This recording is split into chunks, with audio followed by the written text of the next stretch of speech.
ବେଳେବେଳେ ଆମ ମନକୁ ଏକ କୋଶ୍ଚିନ୍ ଆସିଥାଏ କି ଜ୍ଞାନ ବଡ଼ ନା ବ୍ୟବହାର ବଡ଼।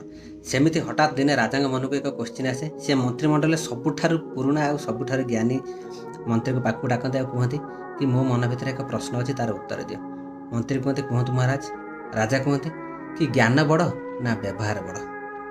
ମନ୍ତ୍ରୀ କୁହନ୍ତି ମୁଁ ଏହାର ଉତ୍ତର ଦେବି, କିନ୍ତୁ ମୋତେ କିଛି ଦିନ ସମୟ ଦିଅନ୍ତୁ। କିଛି ଦିନ ଗଲା ପରେ ସେଇ ମନ୍ତ୍ରୀ ରାଜାଙ୍କ ଘରୁ ଖଣ୍ଡେ ହୀରା ଚୋରି କରେ। ସୈନ୍ୟ ସାମନ୍ତମାନେ ରାଜାଙ୍କୁ କୁହନ୍ତି, ରାଜା କିନ୍ତୁ କିଛି କୁହନ୍ତି ନାହିଁ।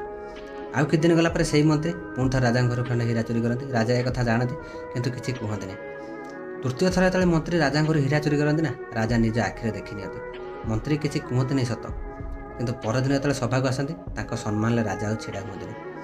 ମନ୍ତ୍ରୀ ଜଣକ ରାଜାଙ୍କ ସାମ୍ନାକୁ ଆସନ୍ତି ଆଉ କୁହନ୍ତି ମହାରାଜ ବୁଝିପାରିଲେ ତ, ଏବେ ଜ୍ଞାନ ବଡ଼ ନା ବ୍ୟବହାର ବଡ଼? ମହାରାଜ କୁହନ୍ତି ନା ମୁଁ ବୁଝିପାରିଲି। ମନ୍ତ୍ରୀ କହିଲେ କି ମୋ ପାଖରେ ଜ୍ଞାନ ଆଗରୁ ଯାହା ଥିଲା ଆଜି ମଧ୍ୟ ସେତିକି ଅଛି, କିନ୍ତୁ ମୋ ବ୍ୟବହାରରେ ଟିକେ ପରିବର୍ତ୍ତନ